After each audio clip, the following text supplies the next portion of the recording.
dynamic. And that brings us to the rules of tonight's debate. 90 minutes with 2 commercial breaks. No topics or questions have been shared with the campaigns. The candidates will have 2 minutes to answer questions, and this is the clock. That's what they'll be seeing. 2 minutes for rebuttals and 1 minute for follow-ups, clarifications, or responses. Their microphones will only be turned on when it's their turn to speak. No pre-written notes allowed. There is no audience here tonight in this hall at the National Constitution Center. This is an intimate setting for 2 candidates who have never met. President Trump won the coin toss. He chose to deliver the final closing statement of the evening. Vice President Harris selected the podium to the right. So let's now welcome the candidates to the stage. Vice President Kamala Harris and President Donald Trump.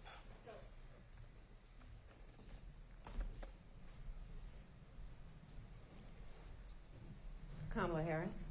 Let's have a good debate. Have fun. Thank you. Welcome to you both. It's wonderful to have you. It's an honor to have you both here tonight. Good evening. We are looking forward to a spirited and thoughtful debate. So let's get started.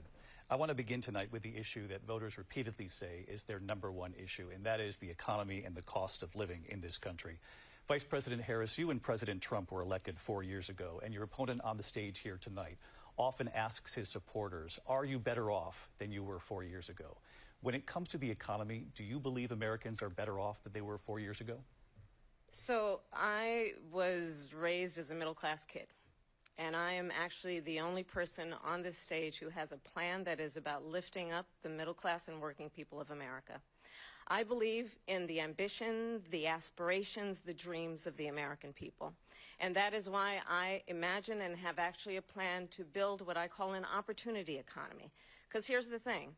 We know that we have a shortage of homes and housing, and the cost of housing is too expensive for far too many people. We know that young families need support to raise their children, and I intend on extending a tax cut for those families of $6,000, which is the largest child tax credit that we have given in a long time, so that those young families can afford to buy a crib, buy a car seat, buy clothes for their children. My passion, one of them, is small businesses. My mother raised my sister and me, but there was a woman who helped raise us. We call her our second mother. She was a small business owner. I love our small businesses. My plan is to give a $50,000 tax deduction to start up small businesses, knowing they are part of the backbone of America's economy. My opponent, on the other hand, his plan is to do what he has done before, which is to provide a tax cut for billionaires and big corporations, which will result in $5 trillion to America's deficit. My opponent has a plan that I call the Trump's sales tax, which would be a 20% tax on everyday goods that you rely on to get through the month. Economists have said that Trump sales tax would actually result for middle-class families in about $4,000 more a year because of his policies and his ideas about what should be the backs of middle-class people paying for tax cuts for billionaires. President Trump, I'll give you 2 minutes. First of all, I have no sales tax. That's an incorrect statement. She knows that. We're doing tariffs on other countries. Other countries are going to finally, after 75 years, pay us back for all that we've done for the world. And the tariff will be substantial in some cases. I took in billions and billions of dollars, as you know, from China. In fact, they never took the tariff off because it was so much money they can't. It would totally destroy everything that they've set out to do. They're taking in billions of dollars from China and other places. They've left the tariffs on. When I had it, I had tariffs, and yet I had no inflation. Look, we've had a terrible economy because inflation which is really known as a country buster. It breaks up countries. We have inflation like very few people have ever seen before, probably the worst in our nation's history. We were at 21%, but that's being generous because many things are 50, 60, 70, and 80% higher than they were just a few years ago. This has been a disaster for people, for the middle class, but for every class.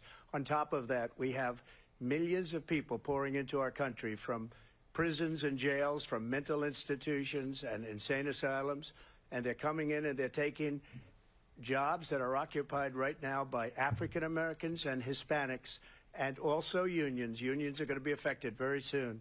And you see what's happening. You see what's happening with towns throughout the United States. You look at Springfield, Ohio. You look at Aurora in Colorado. They are taking over the towns. They're taking over buildings. They're going in violently. These are the people that she and Biden led into our country, and they're destroying our country. They're dangerous. They're at the highest level of criminality, and we have to get them out. We have to get them out fast. I created one of the greatest economies in the history of our country. I'll do it again and even better. We are going to get to immigration and border security during this debate, but I would like to let Vice President Harris respond on the economy here. Well, I would love to. Let's talk about what Donald Trump left us. Donald Trump left us the worst unemployment since the Great Depression. Donald Trump left us the worst public health epidemic in a century.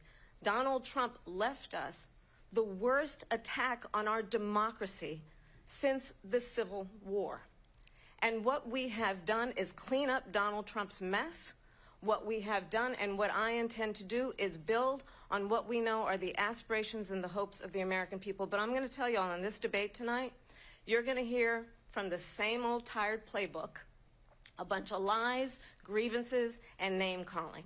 What you're going to hear tonight is a detailed and dangerous plan called Project 2025 that the former president intends on implementing if he were elected again. I believe very strongly that the American people want a president who understands the importance of bringing us together, knowing we have so much more in common than what separates us, and I pledge to you to be a president for all Americans. President Trump will give you a minute here to respond.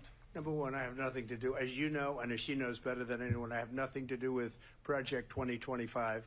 That's out there. I haven't read it. I don't want to read it purposely. I'm not going to read it. This was a group of people that got together. They came up with some ideas, I guess some good, some bad, but it makes no difference. I have nothing to do. Everybody knows I'm an open book. Everybody knows what I'm going to do. Cut taxes very substantially and create a great economy like I did before.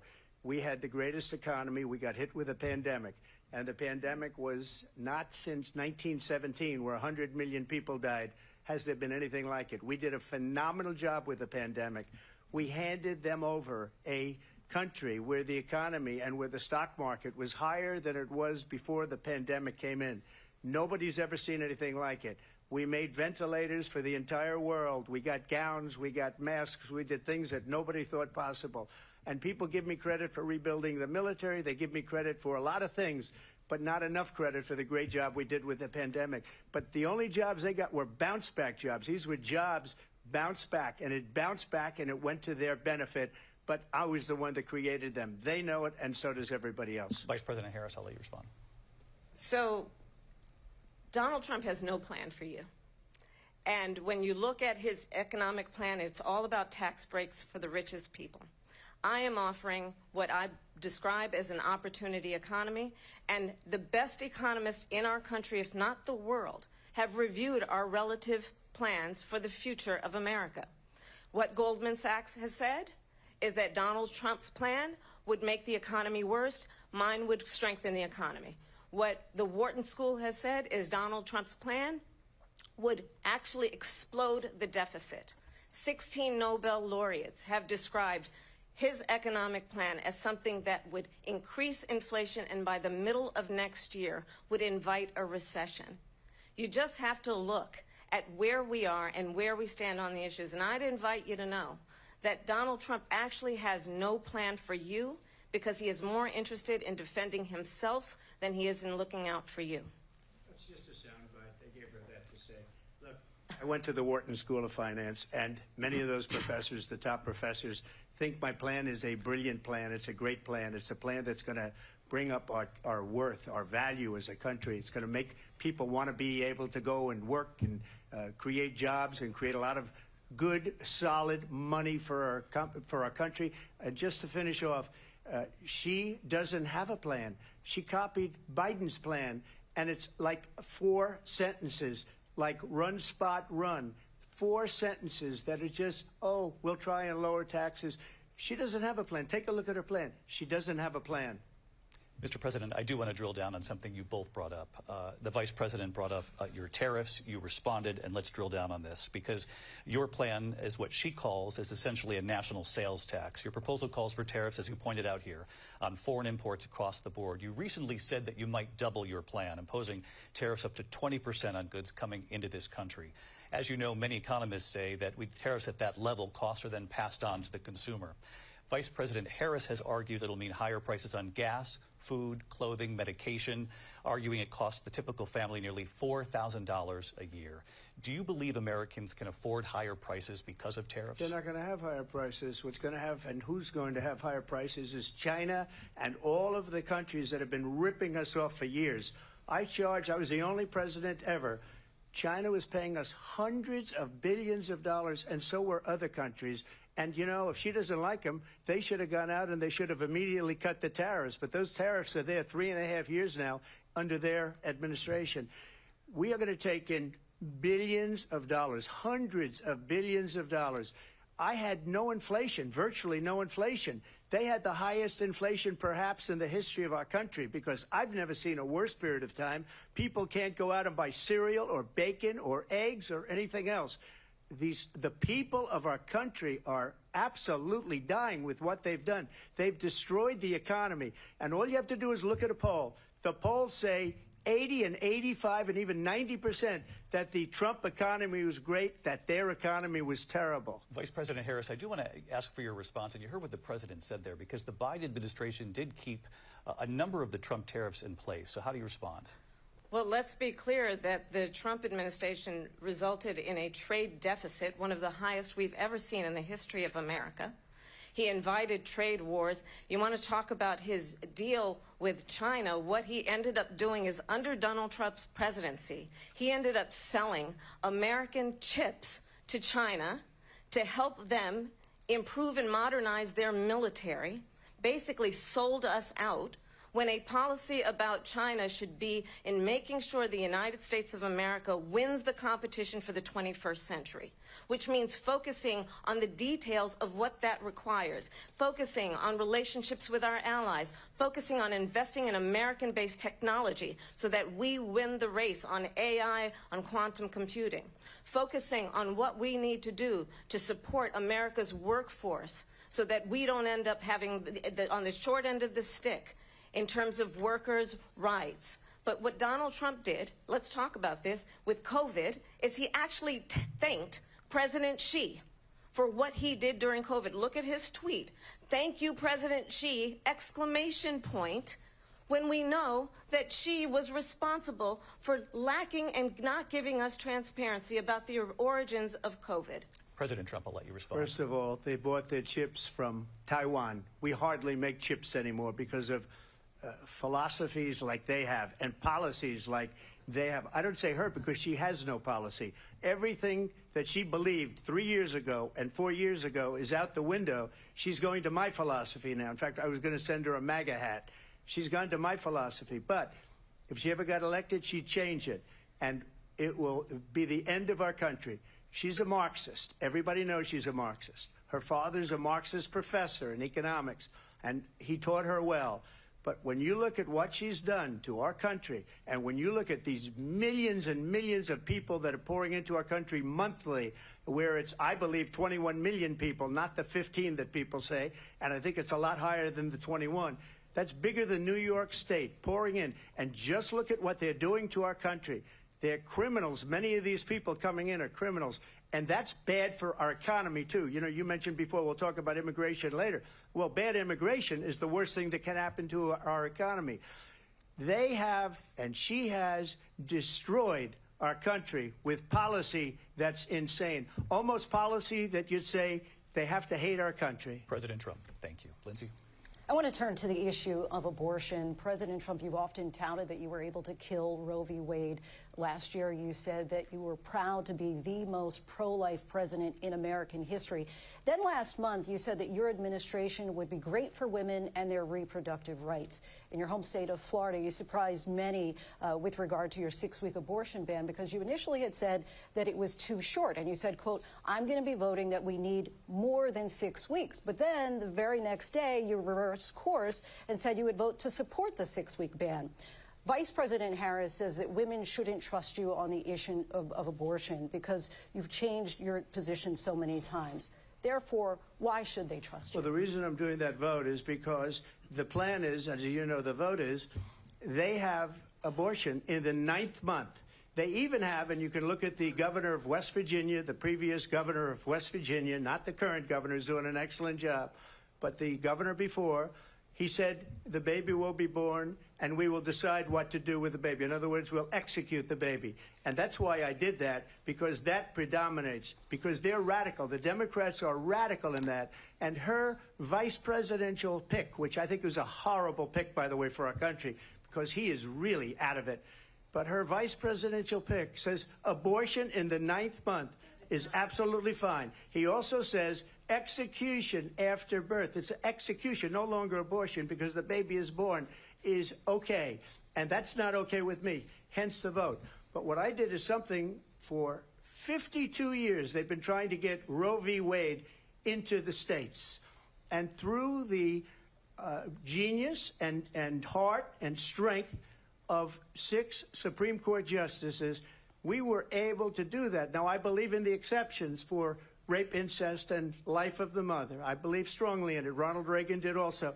85% of Republicans do. Exceptions. Very important. But we were able to get it, and now states are voting on it. And for the first time, you're going to see, look, this is an issue that's torn our country apart for 52 years. Every legal scholar, every Democrat, every Republican, liberal, conservative, they all wanted this issue to be brought back to the states where the people could vote. And that's what happened. Now, Ohio, the vote was somewhat liberal. Kansas, the vote was somewhat liberal, much more liberal than people would have thought. But each individual state is voting. It's the vote of the people now. It's not tied up in the federal government. I did a great service in doing it. It took courage to do it. And the Supreme Court had great courage in doing it. And I give tremendous credit to those 6 justices. There is no state in this country where it is legal to kill a baby after it's born. Madam Vice President, I want to get your response to President Trump. Well, as I said, you're going to hear a bunch of lies, and that's not actually a surprising fact. Let's understand how we got here. Donald Trump hand-selected 3 members of the United States Supreme Court with the intention that they would undo the protections of Roe v. Wade. And they did exactly as he intended. And now in over 20 states, there are Trump abortion bans, which make it criminal for a doctor or nurse to provide health care. In one state, it provides prison for life. Trump abortion bans that make no exception even for rape and incest, which understand what that means. A survivor of a crime of violation to their body does not have the right to make a decision about what happens to their body next. That is immoral. And one does not have to abandon their faith or deeply held beliefs to agree. The government, and Donald Trump certainly, should not be telling a woman what to do with her body. I have talked with women around our country. You want to talk about this is what people wanted? Pregnant women who want to carry a pregnancy to term, suffering from a miscarriage, being denied care in an emergency room because the healthcare providers are afraid they might go to jail, and she's bleeding out in a car in the parking lot. She didn't want that. Her husband didn't want that. A 12 or 13-year-old survivor of incest being forced to carry a pregnancy to term. They don't want that.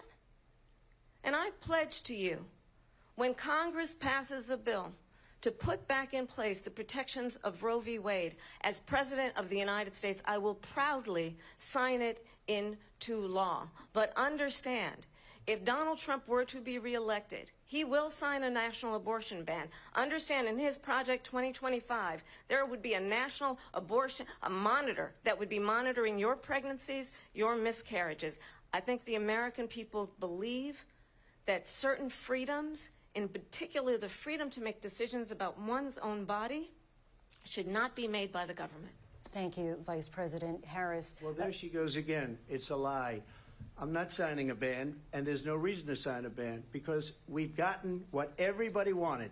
Democrats, Republicans, and everybody else, and every legal scholar wanted it to be brought back into the states. And the states are voting.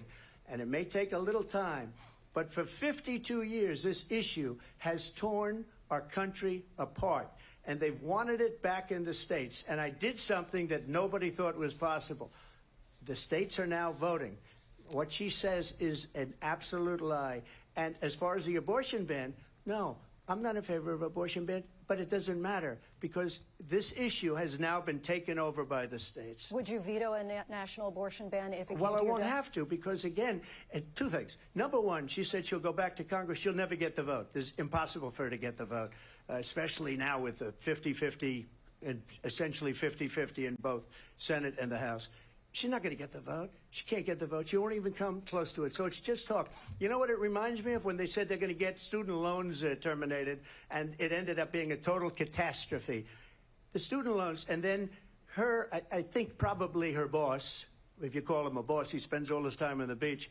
But look, her boss went out and said, we'll do it again. We'll do it a different way. And he went out, got rejected again by the Supreme Court. So all these students got taunted with this whole thing about this whole idea.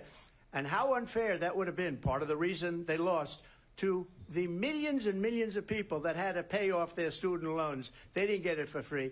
But they were saying it's the same way that they talked about that they talk about abortion. But if I could just get a yes or no, because your running mate, J.D. Vance, has said that you would veto it if it did come to your desk. Well, I didn't discuss it with J.D. In all fairness, J.D., and I don't mind if he has a certain view, but I think he was speaking for me, but I really didn't.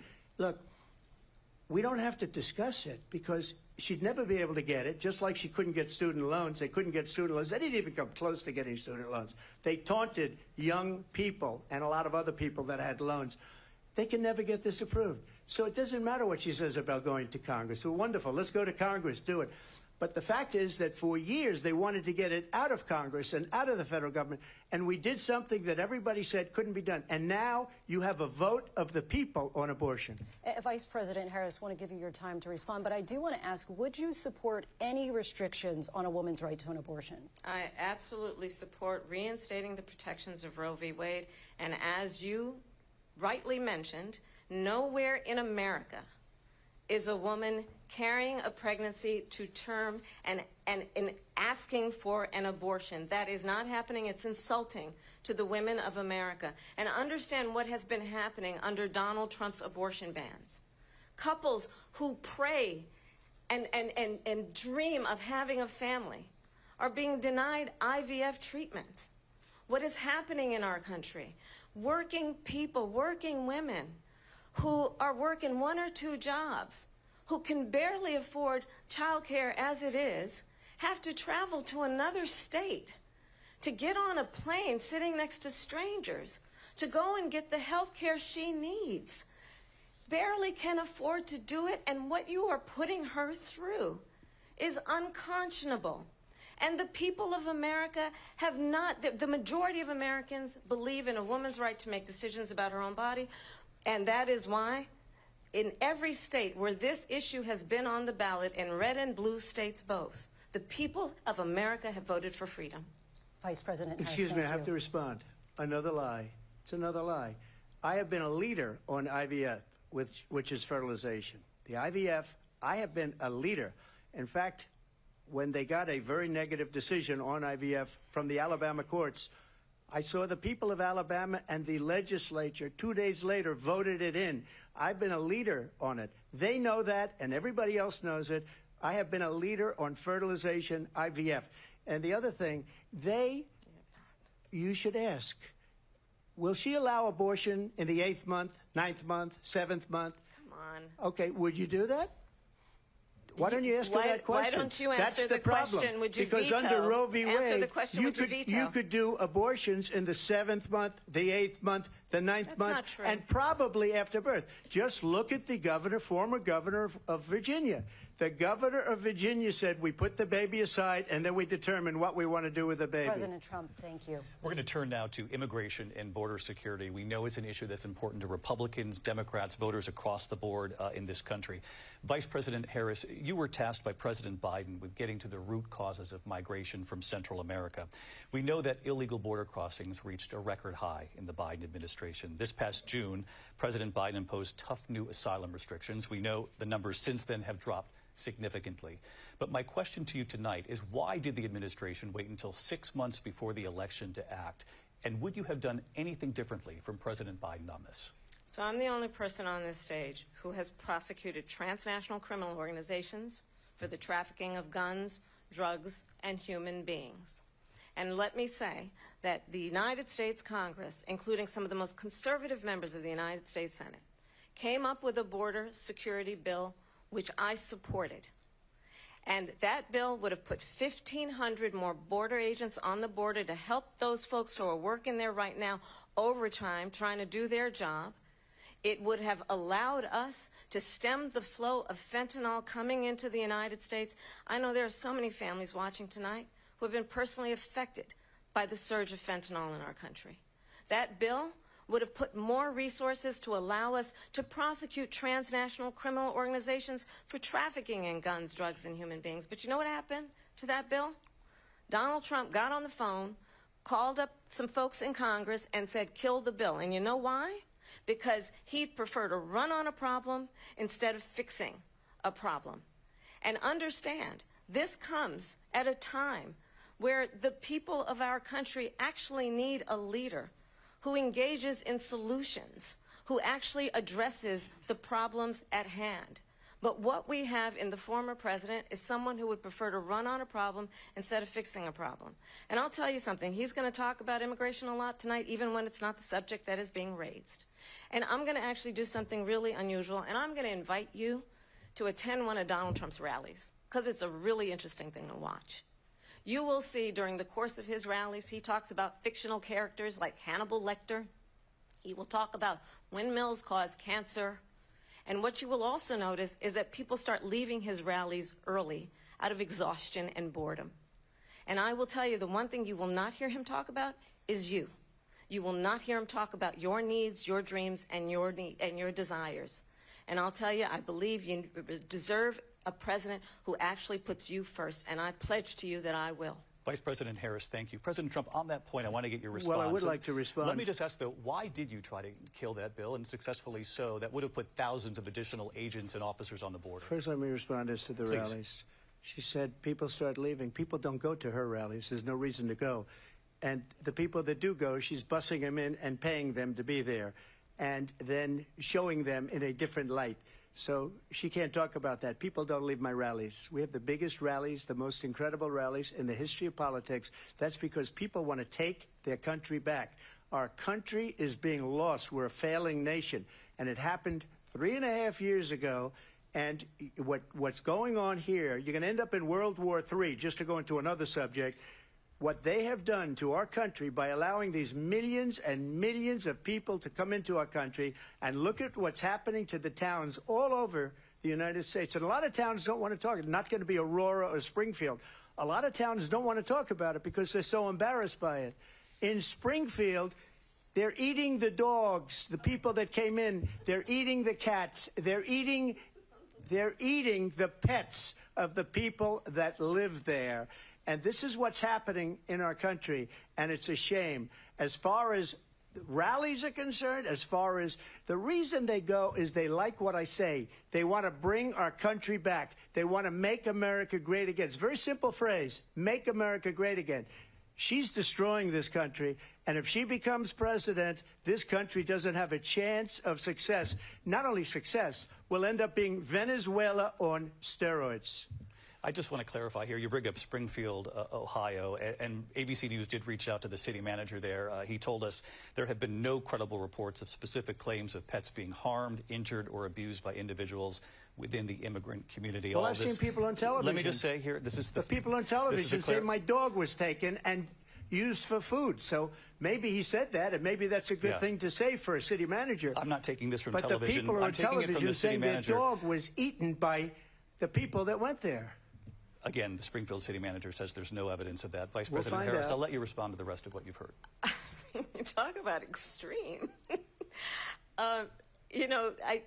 This is, I think, one of the reasons why in this election I actually have the endorsement of 200 Republicans who have formerly worked with President Bush, Mitt Romney, and John McCain, including the endorsement of former Vice President Dick Cheney and Congress member Liz Cheney.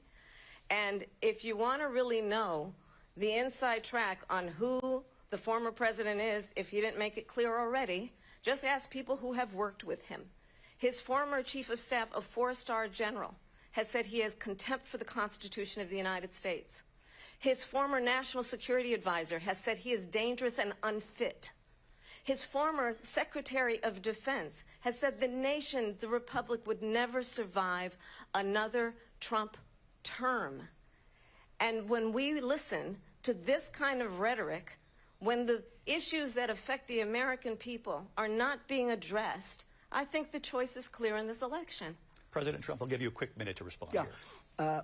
Thank you, because when I hear that, see, I'm a different kind of a person. I fired most of those people. Not so graciously. They did bad things or a bad job. I fired them. They never fired one person.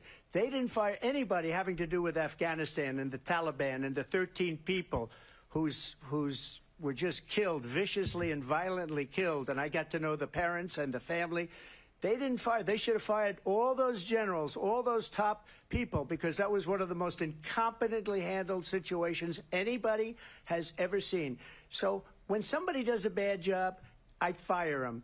And you take a guy like Esper. He was no good. I fired him. So he writes a book. Another one writes a book. Because with me, they can write books. With nobody else can they. But they have done such a poor job, and they never fire anybody. Look at the economy. Look at the inflation. They didn't fire any of their economists. They have the same people. That's a good way not to have books written about you. But just to finish, I got more votes than any Republican in history by far. In fact, I got more votes than any president, sitting president, in history by far. Let me continue on immigration. It was what you wanted to talk about earlier, so let's get back to your deportation proposal that the vice president has reacted to as well. President Trump, you call this the largest domestic deportation operation in the history of our country. You say you would use the National Guard. You say if things get out of control, you'd have no problem using the U.S. military. Police, yes. You also said you would use local police. How would you deport 11 million undocumented immigrants? I know you believe that number is much higher. Take us through this. What does this look like? Will authorities be going door to door in this country? Yeah, it is much higher because of them. They allowed criminals, many, many millions of criminals. They allowed terrorists. They allowed common street criminals. They allowed people to come in, drug dealers, to come into our country. And they're now in the United States and told by their countries like Venezuela, don't ever come back or we're going to kill you. Do you know that crime in Venezuela and crime in countries all over the world is way down? You know why? Because they've taken their criminals off the street and they've given them to her to put into our country. And this will be one of the greatest mistakes in history for them to allow. And I think they probably did it because they think they're going to get votes, but it's not worth it because they're destroying the fabric of our country by what they've done. There's never been anything done like this at all. They've destroyed the fabric of our country. Millions of people let in. And all over the world, crime is down. All over the world except here. Crime here is up and through the roof. Despite their fraudulent statements that they made, crime in this country is through the roof. And we have a new form of crime. It's called migrant crime. And it's happening at levels that nobody thought possible. President Trump, as you know, the FBI says overall violent crime is actually coming down in this country. But Vice Excuse President me, Harris, the FBI they were defrauding statements. They didn't include the worst cities. They didn't include the cities with the worst crime. It was a fraud. Just like their number of 818,000 jobs that they said they created turned out to be a fraud. President Trump, thank you. I'll let you respond, Vice President Harris. Well, I think this is so rich, coming from someone who has been prosecuted for national security crimes, economic crimes, election interference, has been found liable for sexual assault, and his next big court appearance is in November at his own criminal sentencing. And let's be clear where each person stands on the issue of what is important about respect for the rule of law and respect for law enforcement. The former vice president called for defunding federal law enforcement, 45,000 agents, get this, on the day after he was arraigned on 34 felony counts. So let's talk about what is important in this race. It is important that we move forward, that we turn the page on this same old tired rhetoric and address the needs of the American people, address what we need to do about the housing shortage, which I have a plan for, address what we must do to support our small businesses, address bringing down the price of groceries. But frankly, the American people are exhausted with this same old tired playbook. Vice President Harris, thank you. Excuse me. Every one of those cases was started by them against their political opponent. And I'm winning most of them, and I will win the rest on appeal. And you saw that with the decision that came down just recently from the Supreme Court. I'm winning most of them. But those are cases, it's called weaponization. Never happened in this country. They weaponized the Justice Department. Every one of those cases was involved with the DOJ, from Atlanta and Fani Willis to the Attorney General of New York and the DA in New York. Every one of those cases. And then they say, oh, he's a criminal. They're the ones that made them go after me. By the way, Joe Biden was found essentially guilty on the documents case. And what happened in my documents case? They said, oh, that's the toughest of them all. A complete and total victory. 2 months ago, it was thrown out. It's weaponization, and they used it, and it's never happened in this country. They used it to try and win an election. They're fake cases. President Trump, thank you. A really quick response here, Vice President Harris, on this notion of weaponization of the Justice Department. Well, let's talk about extreme and understand the context in which this election in 2024 is taking place. The United States Supreme Court recently ruled that the former president would essentially be immune from any misconduct if he were to enter the White House again. Understand, this is someone who has openly said he would terminate, I'm quoting, terminate the Constitution of the United States, that he would weaponize the Department of Justice against his political enemies.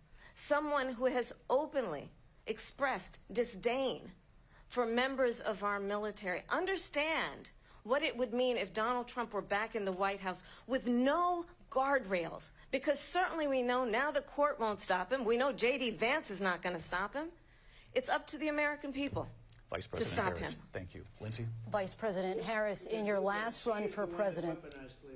This is the one that weaponized, not me. She weaponized. I probably took a bullet to the head because of the things that they say about me. They talk about democracy. I'm a threat to democracy. They're the threat to democracy with a fake Russia investigation that went nowhere. We have a lot to get to. Lindsay? Vice President Harris, in your last run for president, you said you wanted to ban fracking. Now you don't. You wanted mandatory government buyback programs for assault weapons. Now your campaign says you don't. You supported decriminalizing border crossings. Now you're taking a harder line. I know you say that your values have not changed. So then why have so many of your policy positions changed? So my values have not changed, and I'm going to discuss every one of at least every point that you've made. But in particular, let's talk about fracking, because we're here in Pennsylvania. I made that very clear in 2020. I will not ban fracking. I have not banned fracking as Vice President of the United States. And in fact, I was the tie-breaking vote on the Inflation Reduction Act, which opened new leases for fracking. My position is that we have got to invest in diverse sources of energy so we reduce our reliance on foreign oil.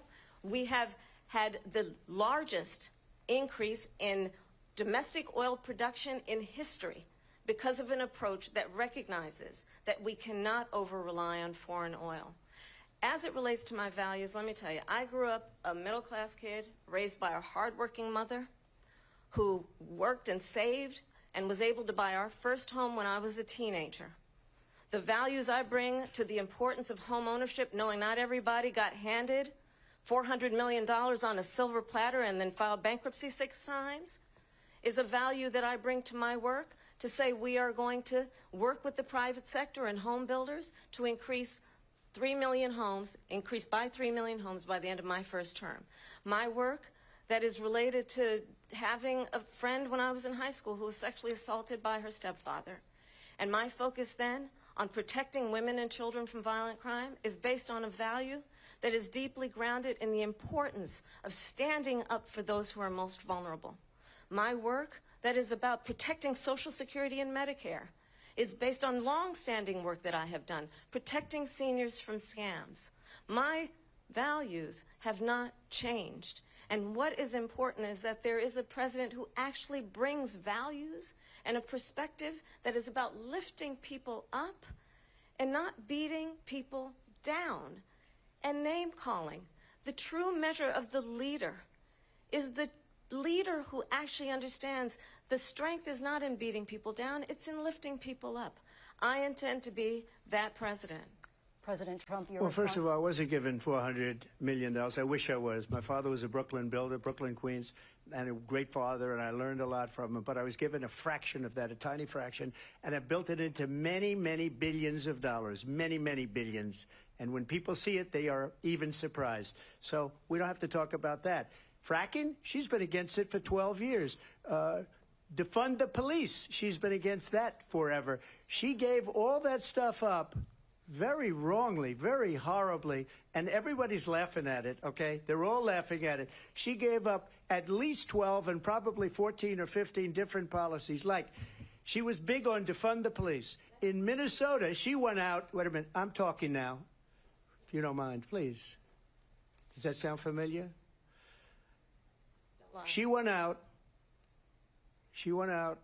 in Minnesota and wanted to let criminals that killed people, that burned down Minneapolis, she went out and raised money to get them out of jail. She did things that nobody would ever think of. Now she wants to do transgender operations on illegal aliens that are in prison. This is a radical left liberal that would do this. She wants to confiscate your guns, and she will never allow fracking in Pennsylvania. If she won the election, fracking in Pennsylvania will end on day one. Just to finish one thing, so important in my opinion. So I got the oil business going like nobody has ever done before. When they took over, they got rid of it, started getting rid of it, and the prices were going up the roof. They immediately let these guys go to where they were. I would have been 5 times, 4 times, 5 times higher, because you're talking about 3.5 years ago. They got it up to where I was because they had no choice, because the prices of energy were quadrupling and doubling. You saw what happened to gasoline. So they said, let's go back to Trump. But if she won the election, the day after that election, they'll go back to destroying our country, and oil will be dead, fossil fuel will be dead, we'll go back to windmills, and we'll go back to solar, where they need a whole desert to get some energy to come out of it. You ever see a solar plant? By the way, I'm a big fan of solar, but they take 400, 500 acres of desert President soil. Trump, we have a These lot are of not good issues things that for we the have to get environment, to. as We're she out of time. understands. Thank you. Lindsay, thank you. We have an election in just 56 days. And I want to talk about the peaceful transfer of power, which, of course, we all know is a cornerstone of our democracy, and the role of a president in a moment of crisis. Mr. President, on January 6th, you told your supporters to march to the Capitol. You said you would be right there with them. The country and the world saw what played out at the Capitol that day, the officers coming under attack. Aides in the West Wing say you watched it unfold on television off the Oval Office. You did send out tweets, but it was more than 2 hours before you sent out that video message telling your supporters to go home. Is there anything you regret about what you did on that day? You just said a thing that isn't covered. Peacefully and patriotically, I said during my speech, not later on. Peacefully and patriotically. And nobody on the other side was killed. Ashley Babbitt was shot by an out-of-control police officer that should have never, ever shot her. It's a disgrace. But we didn't do this group of people that have been treated so badly. I ask, what about all the people that are pouring into our country and killing people that she allowed to pour in? She was the border czar, remember that. She was the border czar. She doesn't want to be called the border czar because she's embarrassed by the border. In fact, she said at the beginning, oh, I'm surprised you're not talking about the border yet. That's because she knows what a bad job they've done. What about those people? When are they going to be prosecuted? When are these people from countries all over the world, not just South America, they're coming in from all over the world, David, all over the world. And crime rates are down all over the world because of it. But let me just one ask of those, David, one of those people are going to be prosecuted. One of the people that burned down Minneapolis is going to be prosecuted. Or in Seattle, they went into Seattle. They took over a big percentage of the city of Seattle. One of those people are going to be prosecuted. But let me just ask you. You might ask her that question. You were the president. You were watching it unfold on television. It's a very simple question as we move forward toward another election. Is there anything you regret about what you did on that day? Yes or no? I had nothing to do with that other than they asked me to make a speech. I showed up for a speech. I said, I think it's going to be big. I went to Nancy Pelosi and the mayor of Washington, D.C., and the mayor put it back in writing, as you know. I said, you know, this is going to be a very big rally or whatever you want to call it. And again, it wasn't done by me. It was done by others. I said, I'd like to give you 10,000 National Guard or soldiers. They rejected me. Nancy Pelosi rejected me. It was just 2 weeks ago, her daughter has a tape of her saying she is fully responsible for what happened. They want to get rid of that tape. It would have never happened if Nancy Pelosi and the mayor of Washington did their jobs. I wasn't responsible for security. Nancy Pelosi was responsible. She didn't do her job. The question was about you as president, not about former Speaker Pelosi. But I do want Vice President Harris to respond here. I was at the Capitol on January 6th. I was the vice president-elect. I was also an acting senator. I was there. And on that day, the President of the United States incited a violent mob to attack our nation's capital, to desecrate our nation's capital. On that day, 140 law enforcement officers were injured, and some died. And understand, the former president has been indicted and impeached for exactly that reason. But this is not an isolated situation. Let's remember Charlottesville, where there was a mob of people carrying tiki torches, spewing anti-Semitic hate. And what did the president then at the time say? There were fine people on each side. Let's remember that when it came to the Proud Boys, a militia, the president said, the former president said, stand back and stand by. So for everyone watching who remembers what January 6th was, I say we don't have to go back. Let's not go back. We're not going back. It's time to turn the page. And if that was a bridge too far for you, well, there is a place in our campaign for you to stand for country, to stand for our democracy, to stand for rule of law, and to end the chaos, and to end the approach that is about attacking the foundations of our democracy because you don't like the outcome. And be clear on that point.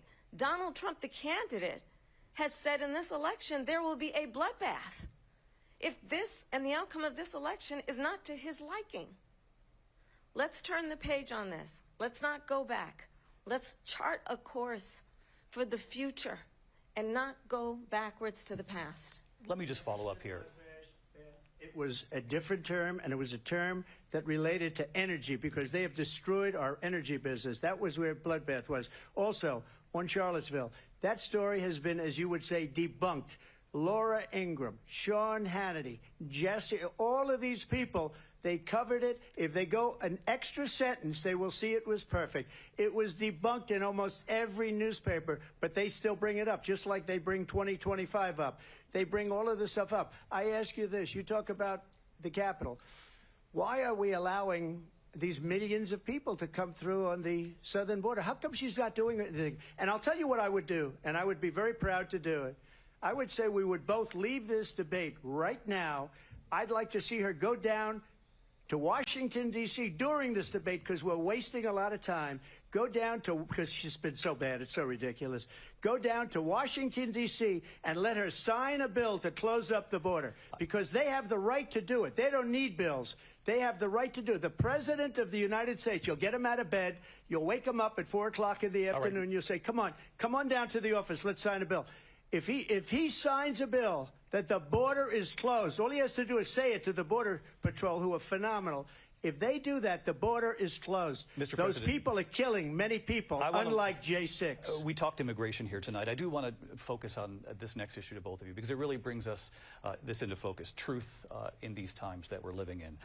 Mr. President, for 3.5 years after you lost the 2020 election, you repeatedly falsely claimed that you won, many times saying you won in a landslide.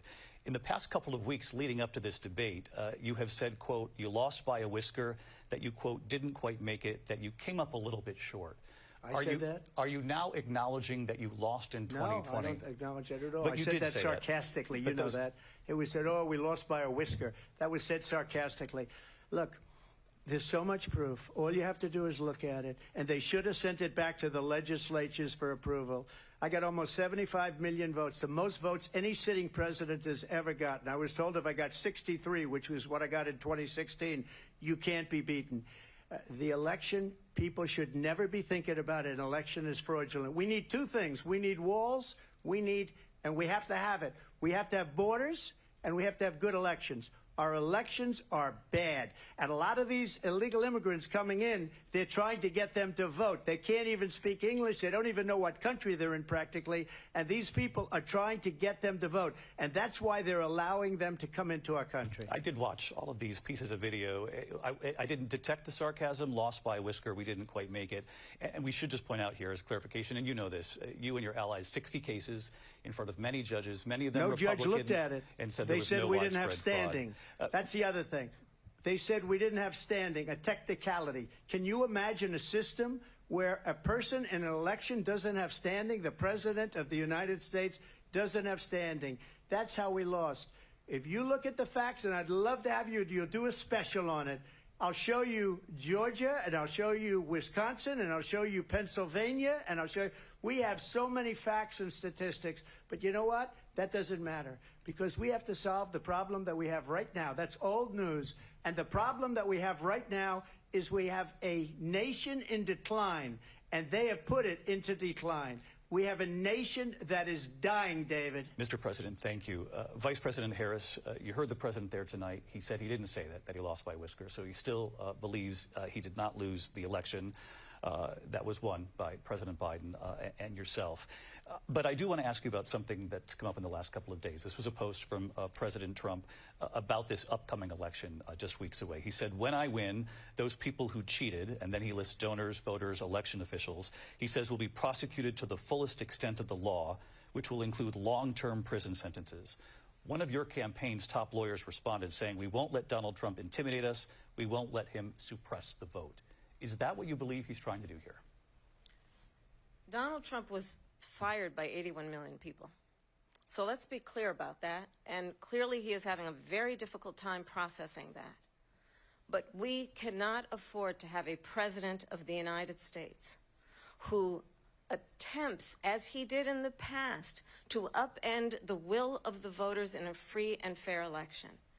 And I'm going to tell you that I have traveled the world as Vice President of the United States, and world leaders are laughing at Donald Trump.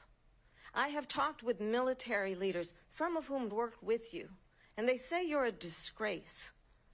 And when you then talk in this way in a presidential debate and deny what over and over again are court cases you have lost because you did in fact lose that election, it leads one to believe that perhaps we do not have in the candidate to my right the temperament or the ability to not be confused about fact.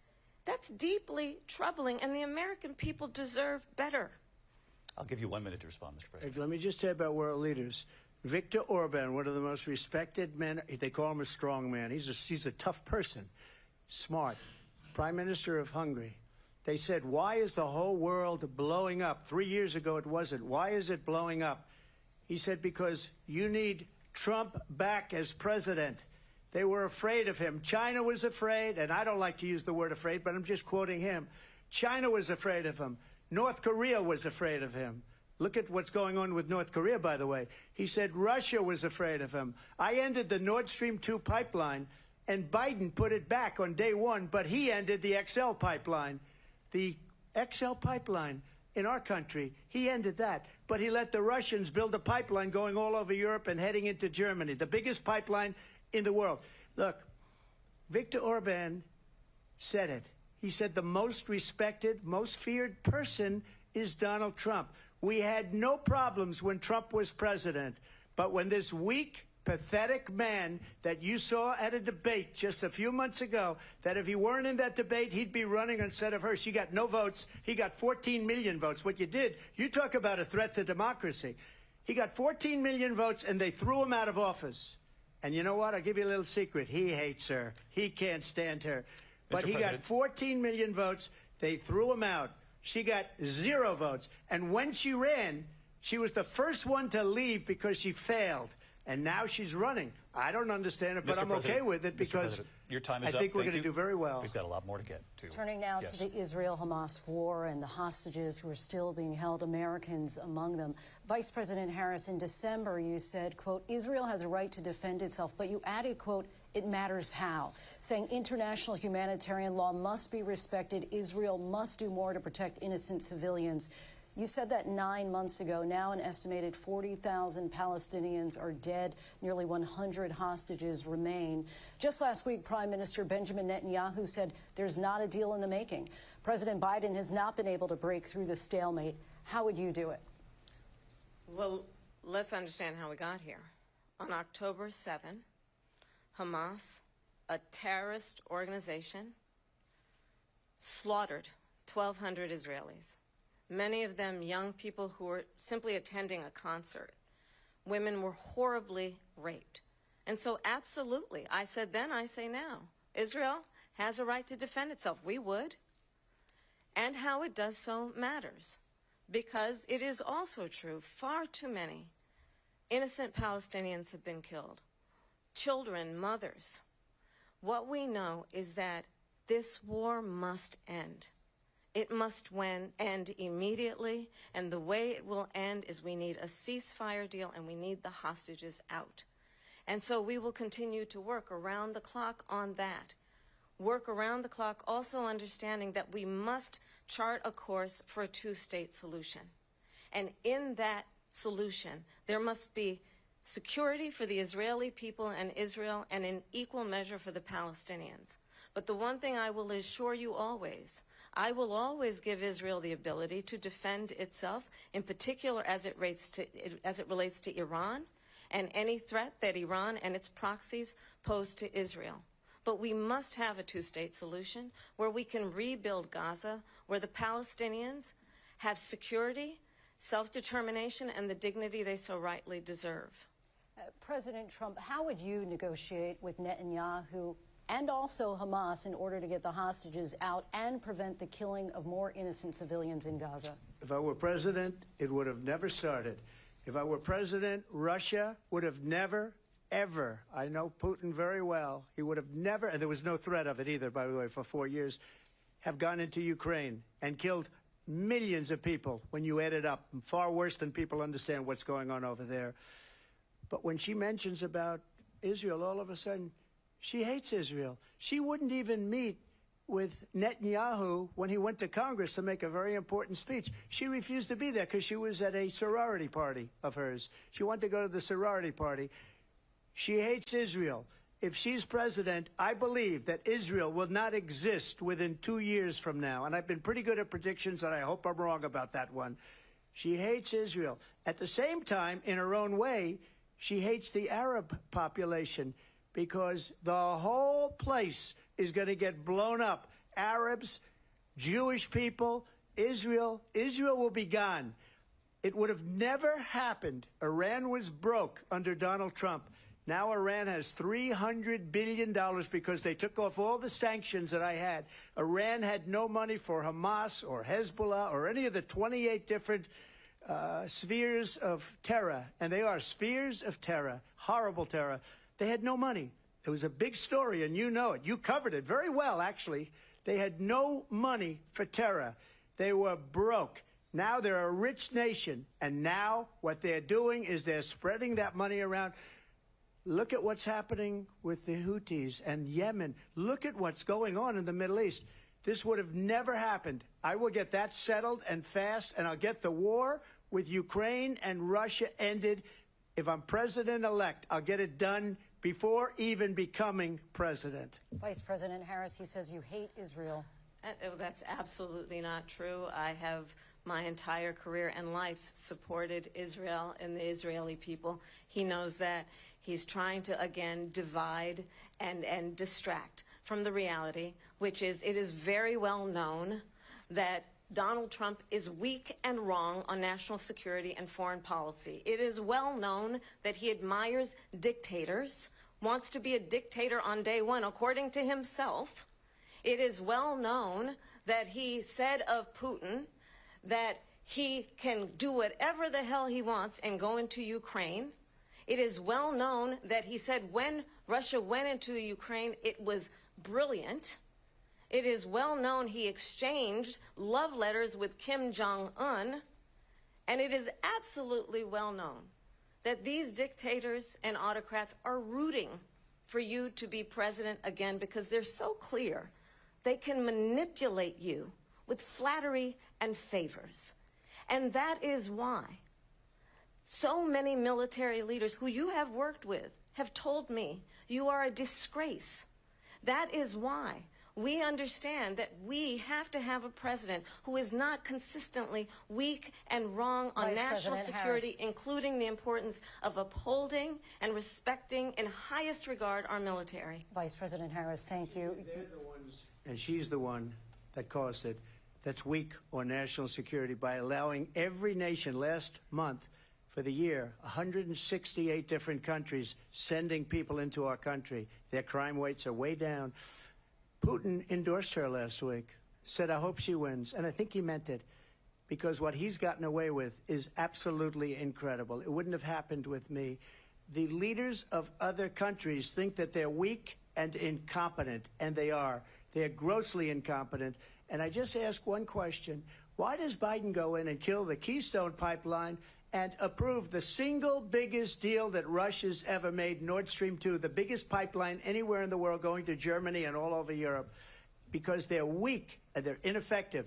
And Biden, by the way, President gets paid Trump, a lot of money. Thank you. We have a lot of issues to get to. We'll be right back with much more of this historic ABC News presidential debate from the National Constitution Center right here in Philadelphia. Back in a moment.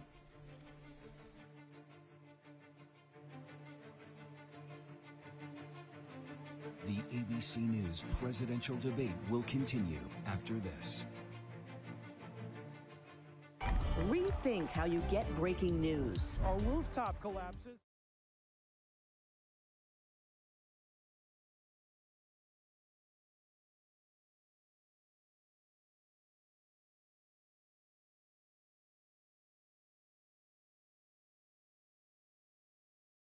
Big breaking stories are best told by those who live it. Local News Live, the news that hits home. Always streaming, always free. Every day, thousands of kids start vaping.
Welcome back to this historic ABC News presidential debate tonight. We're going to continue here, and I want to turn to the war in Ukraine. We're now 2.5 years into this conflict. Mr. President, it has been the position of the Biden administration that we must defend Ukraine from Russia, from Vladimir Putin, to defend their sovereignty, their democracy, that it's in America's best interest to do so, arguing that if Putin wins, he may be emboldened to move even further into other countries. You have said you would solve this war in 24 hours. You said so just before the break tonight. How exactly would you do that? And I want to ask you a very simple question tonight. Do you want Ukraine to win this war?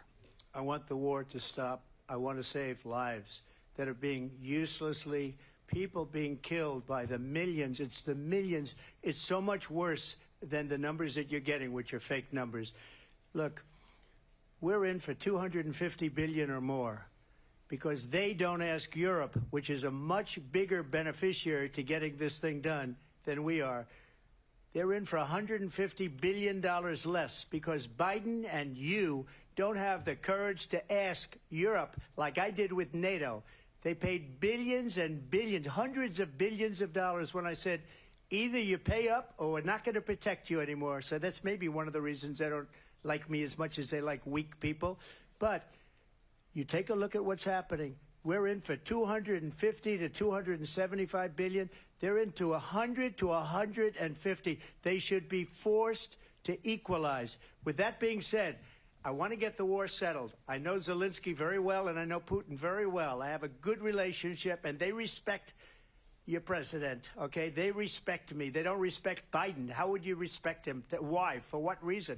He hasn't even made a phone call in 2 years to Putin, hasn't spoken to anybody. They don't even try and get it. That is a war that's dying to be settled. I will get it settled before I even become president. If I win, when I'm president-elect, and what I'll do is I'll speak to one, I'll speak to the other, I'll get them together. That war would have never happened. And in fact, when I saw Putin after I left, unfortunately left because our country has gone to hell. But after I left, when I saw him building up soldiers, he did it after I left, I said, oh, he must be negotiating. It must be a good, strong point of negotiation. Well, it wasn't, because Biden had no idea how to talk to him. He had no idea how to stop it. And now you have millions of people dead, and it's only getting worse, and it could lead to World War III. Don't kid yourself, David. We're playing with World War III, and we have a president that we don't even know if he's... Where is our president? We don't even know if he's a president. And just to clarify they here... threw him out of a campaign like a dog. We don't even know. Is he our president? But we have a president, Mr. President, that doesn't know he's alive. Your time is up. Just to clarify in the question, do you believe it's in the U.S. best interest for Ukraine to win this war, yes or no? I think it's the U.S. best interest to get this war finished and just get it done. All right. Negotiate a deal, because we have to stop all of these human lives from being destroyed. I want to take this to Vice President Harris. I want to get your thoughts on support for Ukraine in this moment, but also, as Commander-in-Chief, if elected, how would you deal with Vladimir Putin, and would it be any different from what we're seeing from President Biden? Well, first of all, it's important to remind the former president you're not running against Joe Biden, you're running against me. I believe the reason that Donald Trump says that this war would be over within 24 hours is because he would just give it up. And that's not who we are as Americans. Let's understand what happened here. I actually met with Zelensky a few days before Russia invaded, tried through force to change territorial boundaries, to defy one of the most important international rules and norms, which is the importance of sovereignty and territorial integrity. And I met with President Zelensky. I shared with him American intelligence about how he could defend himself. Days later, I went to NATO's eastern flank, to Poland and Romania.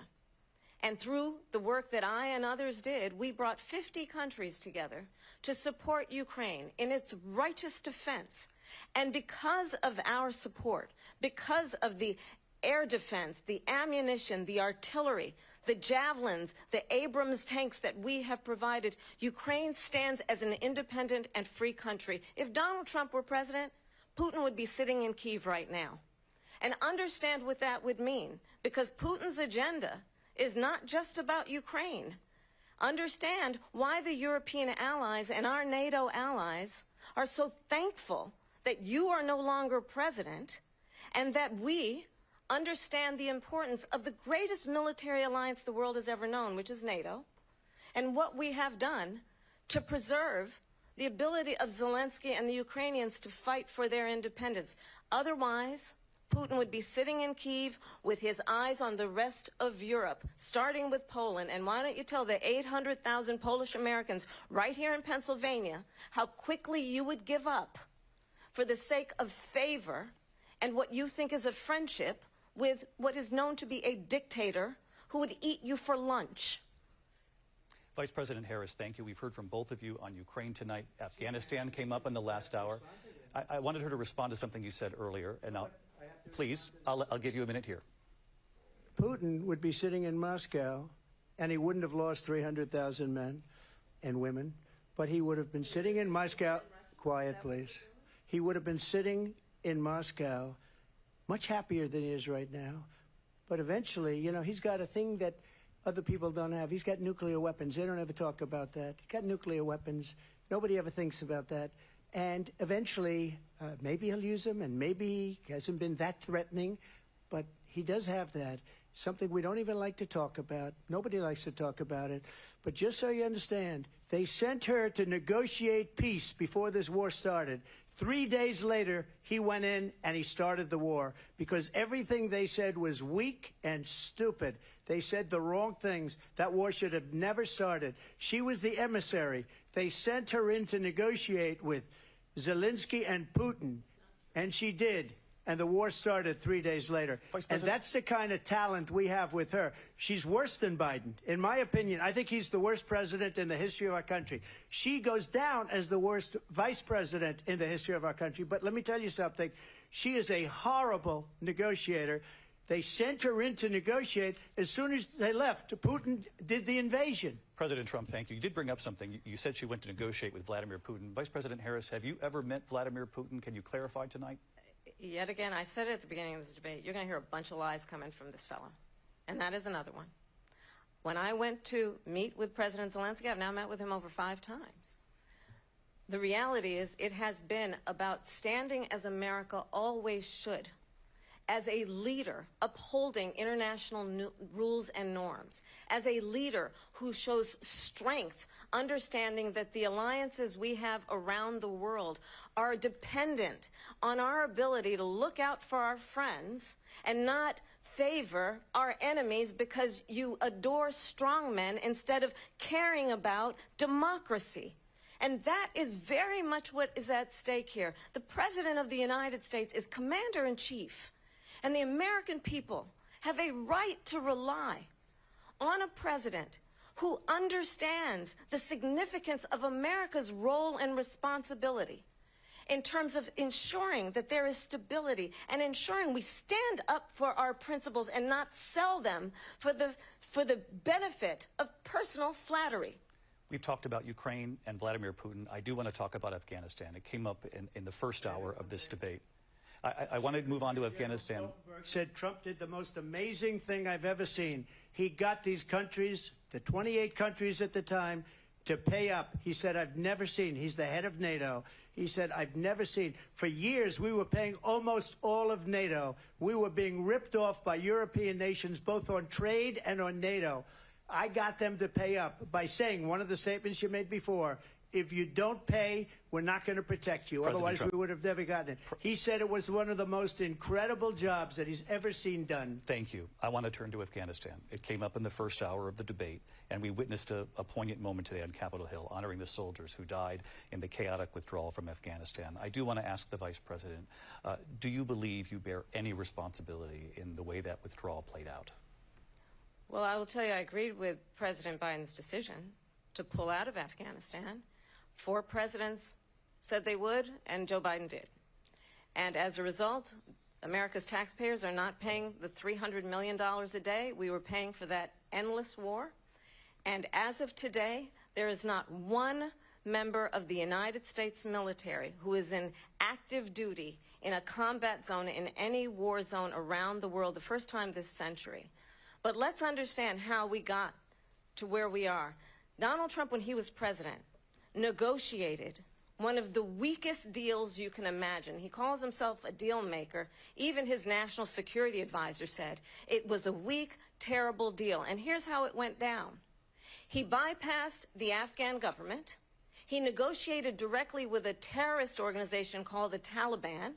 The negotiation involved the Taliban getting 5,000 Taliban terrorists released. And get this, and the president at the time invited the Taliban to Camp David, a place of storied significance for us as Americans, a place where we honor the importance of American diplomacy, where we invite and receive respected world leaders.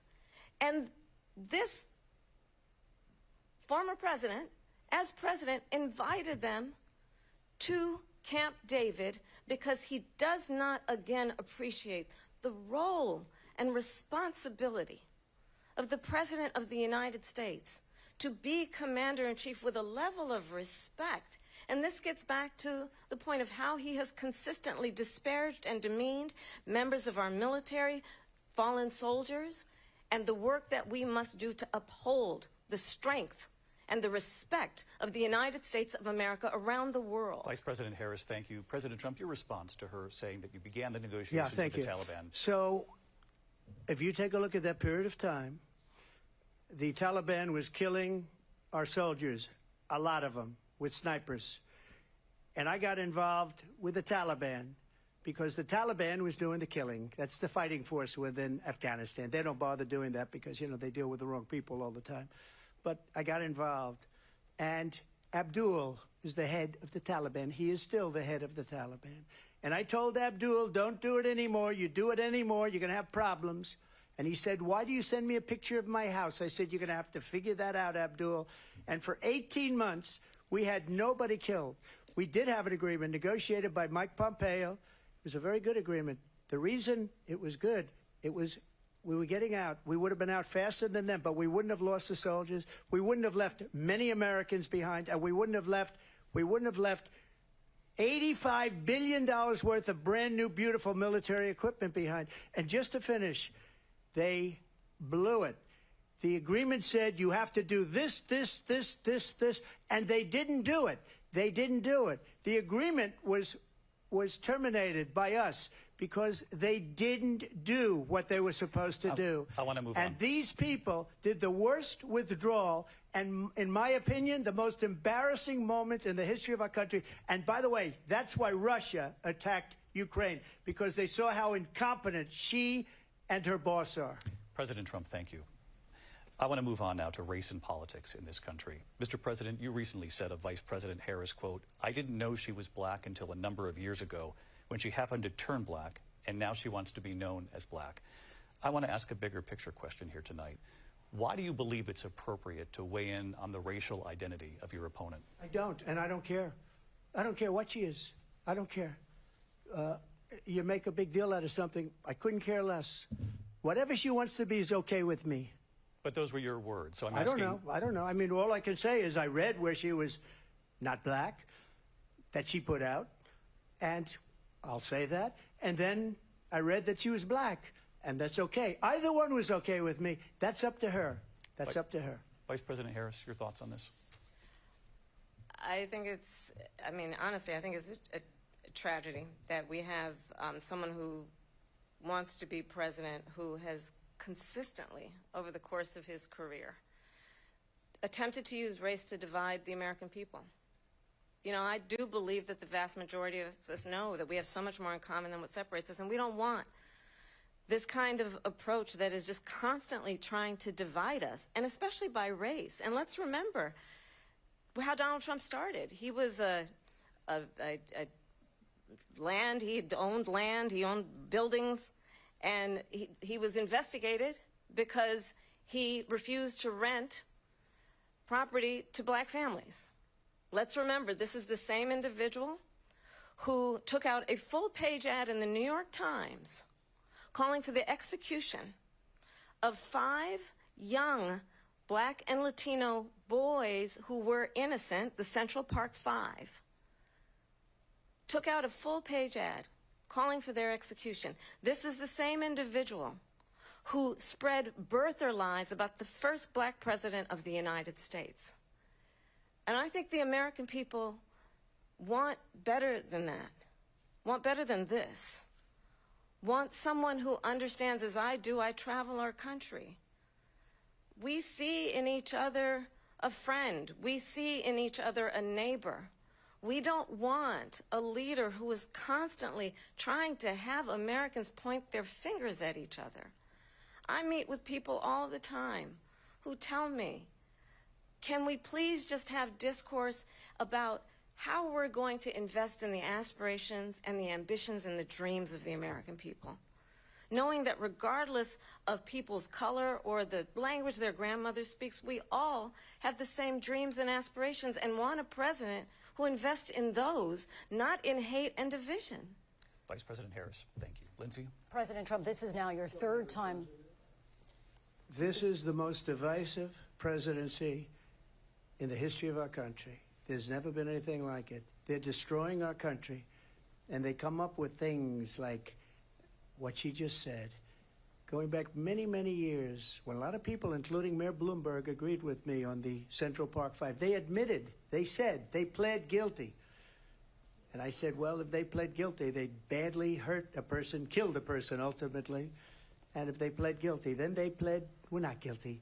But this is a person that has to stretch back years, 40, 50 years ago, because there's nothing now. I built one of the greatest economies in the history of the world, and I'm going to build it again. It's going to be bigger, better, and stronger.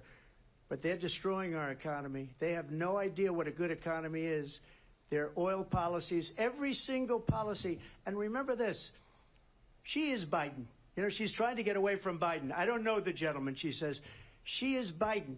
The worst inflation we've ever had, a horrible economy because inflation has made it so bad, and she can't get away with that. Thank you. Your time is up. I want to respond to that, though. I want to just respond briefly. Clearly, I am not Joe Biden, and I am certainly not Donald Trump. And what I do offer is a new generation of leadership for our country. One who believes in what is possible, one who brings a sense of optimism about what we can do instead of always disparaging the American people. I believe in what we can do to strengthen our small businesses, which is why I have a plan. Let's talk about our plans and let's compare the plans.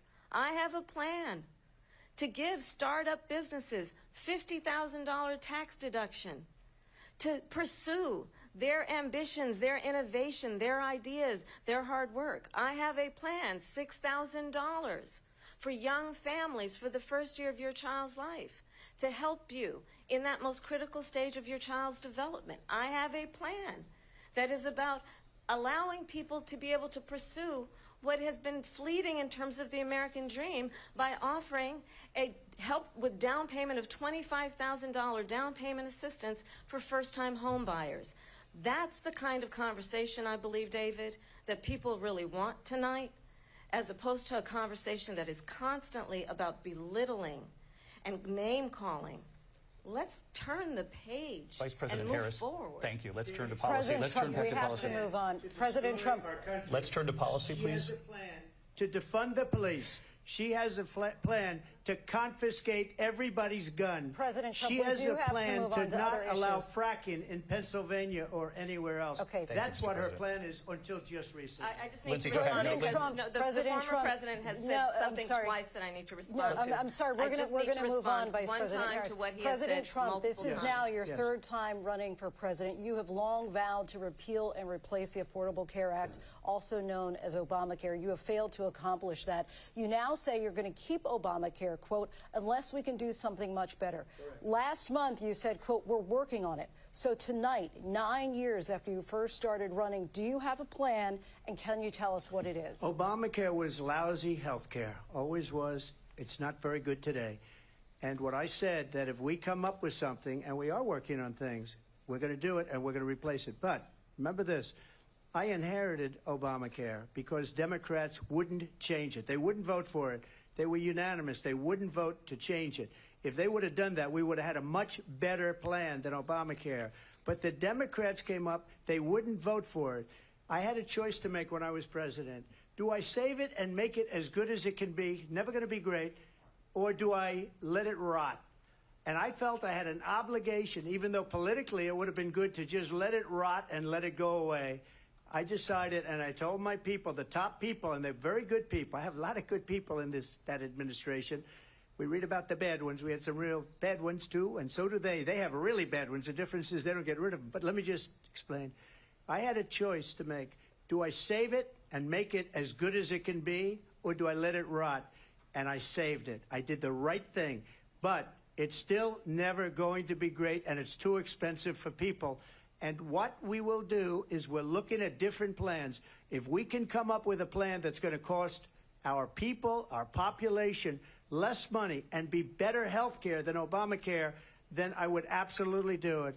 But until then, I'd run it as good as it can be run. So just a yes or no, you still do not have a plan?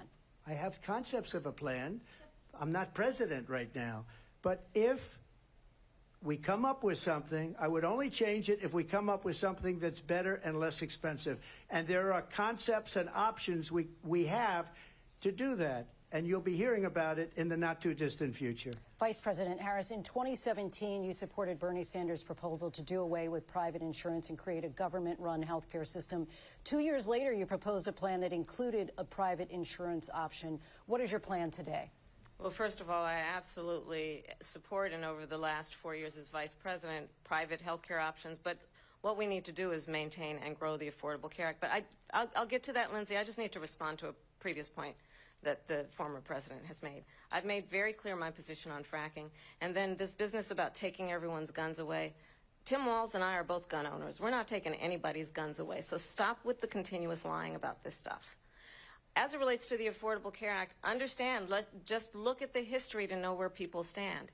When Donald Trump was president, 60 times he tried to get rid of the Affordable Care Act. 60 times. I was a senator at the time. When I will never forget the early morning hours when it was up for a vote in the United States Senate, and the late, great John McCain, who you have disparaged as being, you don't like him, you said, at the time because he got caught. He was an American hero. The late, great John McCain, I will never forget that night, walked onto the Senate floor and said, no, you don't. No, you don't. No, you don't get rid of the Affordable Care Act. You have no plan. And what the Affordable Care Act has done is eliminate the ability of insurance companies to deny people with pre-existing conditions. I don't have to tell the people watching tonight, you remember what that was like?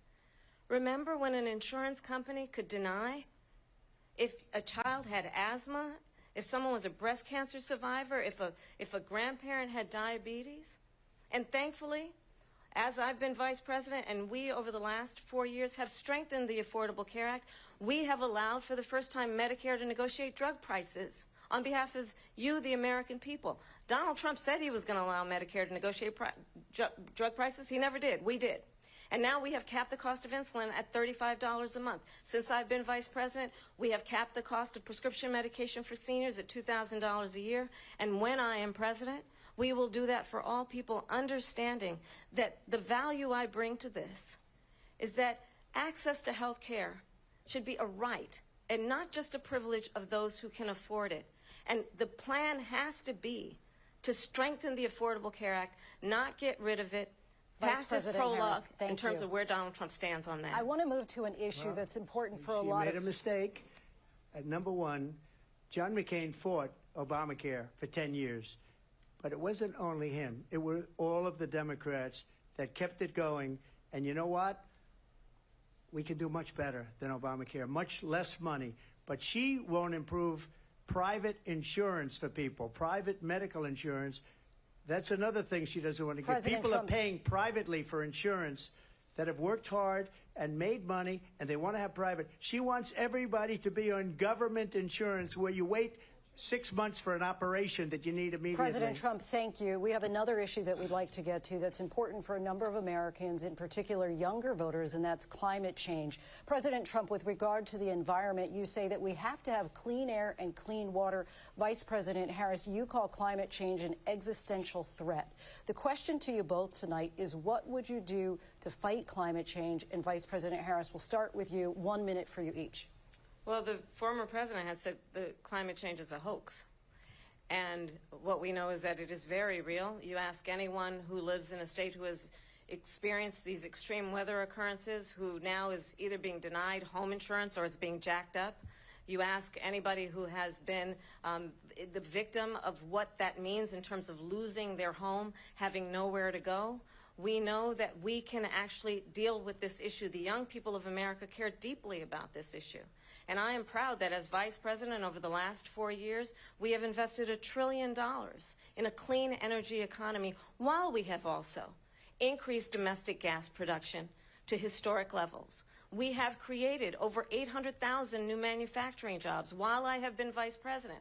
We have invested in clean energy to the point that we are opening up factories around the world. Donald Trump said he was going to create manufacturing jobs. He lost manufacturing jobs. And I'm also proud to have the endorsement of the United Auto Workers and Sean Fain, who also know that part of building a clean energy economy includes investing in American-made products, American automobiles. It includes growing what we can do around American manufacturing and opening up auto plants, not closing them like happened under Donald Trump. Vice President Harris, thank you. It didn't happen under Donald Trump. Let me just tell you, they lost 10,000 manufacturing jobs this last month.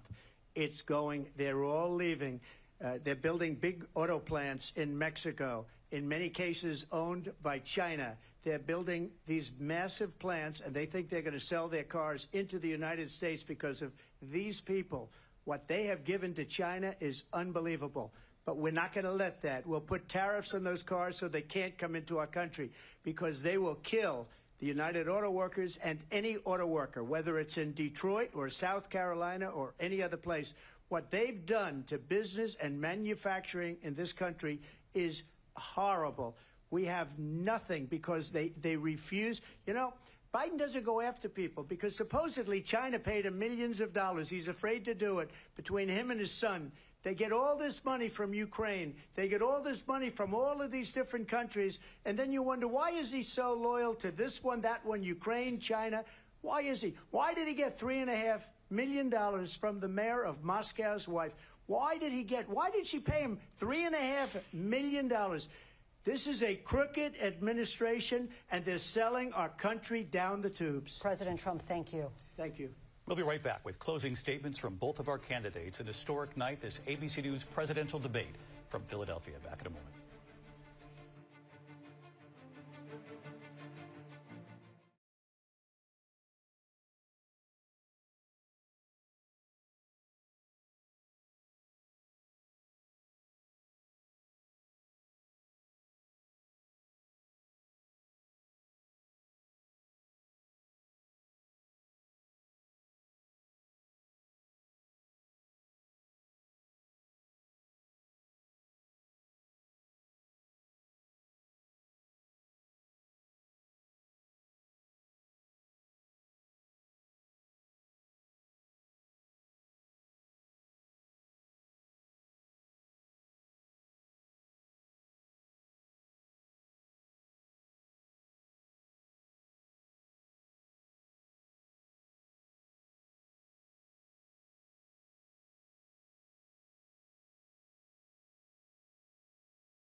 National Constitution Center in Philadelphia, Pennsylvania.